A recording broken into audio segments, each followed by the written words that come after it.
Halo Sobat Easy Stock, kita mau bahas saham yang IPO lagi di bulan Juli.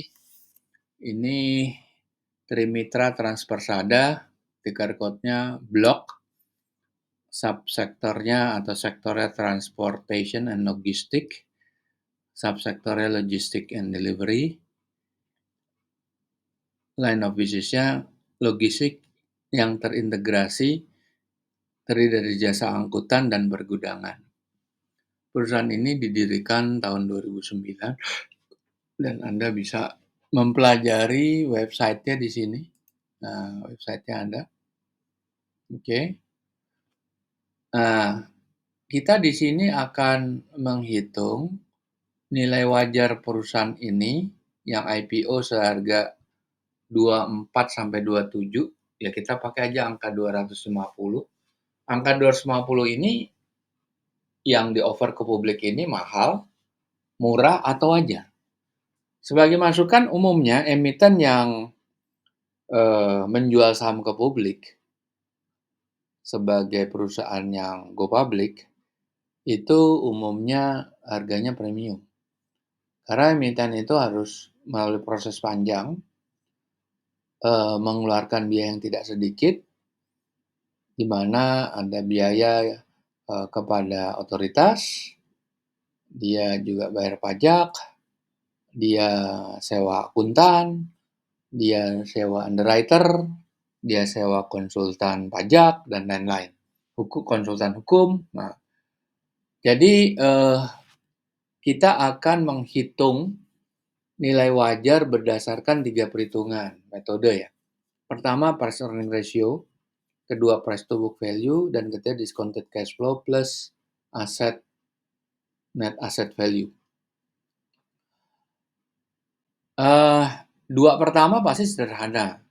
Price yaitu 240 atau 250 dibagi earning after tax per saham atau profit laba setelah pajak dibagi jumlah saham. Begitu juga price to book value, itu book value-nya dibagi jumlah saham yang beredar. Nah, untuk melihat saham yang beredar, kita harus lihat prospektus. Nah, di prospektus ini kita lihat nih. Biasanya di sini ada. Ini dia. Jumlah saham yang beredar tuh sebelum waktu didirikan. Sebelum dia go public, jumlah saham yang ditempatkan di store penuh itu 2,8 miliar. Nah, setelah itu dia jual ke publik kan sebesar 563 atau ekivalen 17%. 17% itu kecil karena 83% masih dikontrol sama owner ya. Nah, total jumlah saham yang beredar adalah 3,38 miliar. Nih, sekitar segini. Ini penting. Nah, kita langsung aja masuk ke perhitungannya. Kita buka ini spreadsheet. Di dalam prospektus itu umumnya dia mengeluarkan data 3 tahun terakhir. Nah, di sini ada tabel 2025. Ini kita ingin menyesuaikan dengan kondisi terkini, yaitu kita menggunakan discounted cash flow-nya dengan menggunakan rate atau government bond yang berlaku saat ini. Nah, apa yang dimaksud government bond di sini? Karena kita akan mendiscounting, ditarik ke nilai sekarang, kita proyeksikan terus ditarik ke nilai present value-nya. Nah, itu kita fokus di ini tabel tentang surat utang negara SUN ya, atau government bond ya. Ini kita menggunakan tenor 10 tahun, karena ini yang dipakai umum di global market ya. Nah, dengan tenor 10 tahun, itu yield-nya 6,7364. Nah, kita pakai itu. Oke, kita lihat perhitungannya lagi. Nah, di sini kita lihat ya ada perkembangan. Kira-kira sama, saya kira in average sama ya dari 2022 sampai 2025.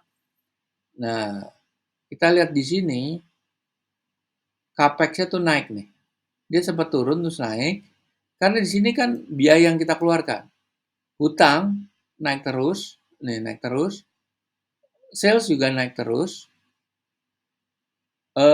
profit juga naik, depresiasinya naik, tapi ini turun ya. Ini memang depresiasi yang terakhir ini, 2024 ini, eee, gap-nya tinggi dari pengeluarannya. Kalau di tahun ini, tahun 2022, 2023, ini masih mendekati nih. Tahun ini udah tinggi sekali nih.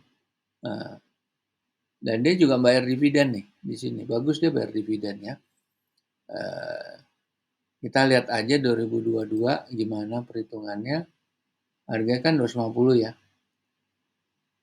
Price to book value-nya itu di atas 1, 3. Itu mahal. Price earning ratio tuh 9, itu sebenarnya masih oke ya. Murah ini sebetulnya. Nah, tahun 2022 ya. Tetapi valuasi dari metode discounted cash flow itu di bawah 100 perak. Kita lihat 2023.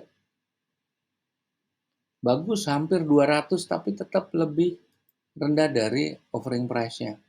2024 malahan turun karena terjadi pembengkakan di investasi dan kenaikan daripada beban utang.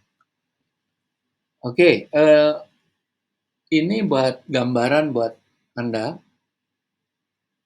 Mungkin di Anda ada yang yakin ini akan naik ya, itu hak Anda ya karena Anda punya informasi khusus bahwa itu akan digoreng, akan dinaikkan, ditarik ke atas ya. Pada dasarnya yang dijual ke publik kan cuma 17%. Jadi 83 dikontrol sama owner kan. Anything can happen kan. Oke. Nah, jadi di sini perhitungan ini adalah berdasarkan fakta, bukan di lapangan yang berdasarkan eh, perilaku market maker atau bandar dan lain sebagainya. Oke, kita akan jumpa lagi di pembahasan IPO berikutnya.